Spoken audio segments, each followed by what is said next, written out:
radiation from cell phones and Wi-Fi.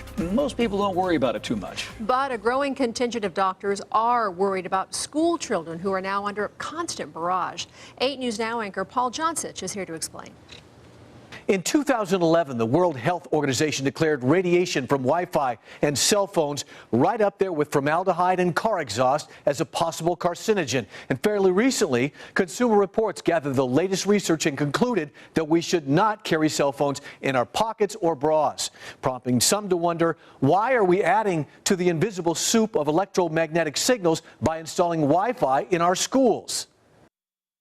Our next speaker will be April Tatro Medlen. I have been here on 6 occasions. You may recognize this woman if you've ever attended a Clark County School Board meeting. For several years, April Tatro Medlen has been warning about the risks of Wi-Fi exposure in the schools. Of upgraded Wi-Fi. If CCSD plans to continue with no disclosure of possible harm to the health of students and teachers, the invisible magnetic field in our classrooms is altering the brain waves of students. And what's been the response from the school board? Silence. Silence. At a time when Clark County schools are upgrading wireless systems, some even providing free laptops to students, governments in other parts of the world are removing them. The reason? Potential health risks. While a clear link between radio frequency radiation and cancer has not been established, there is agreement among doctors that children's developing brains and bodies are more vulnerable to even subtle changes in the environment. We cannot afford to treat our children like they're in an experiment without controls. Dr. Deborah Davis is an epidemiologist and president of the Environmental Health Trust based in Washington, D.C. In April, Dr. Davis wrote this letter to Governor Sandoval urging him to consider the issue, which is this.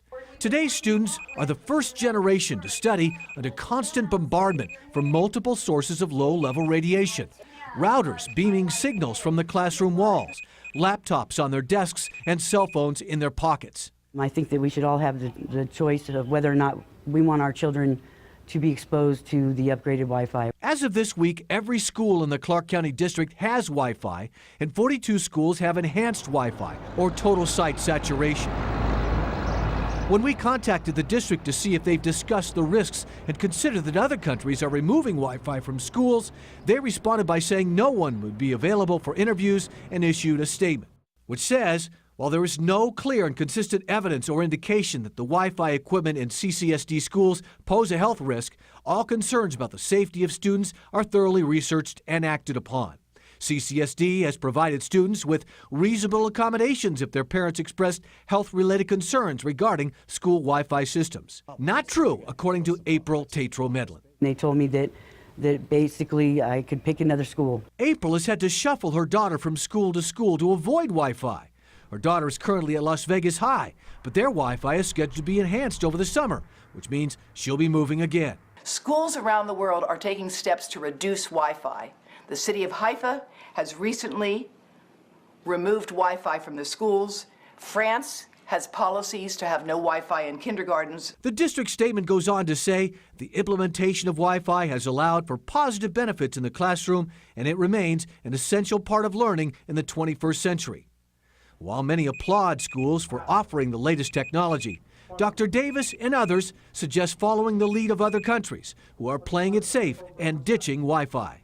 Bottom line, there's no scientific evidence that exposure to low-level radiation from Wi-Fi is safe or dangerous because studies with children have not been conducted. Dr. Davis, who was among the first to argue against smoking on airplanes before we learned that breathing secondhand smoke was bad for us, tells me the governor has not responded to her letter.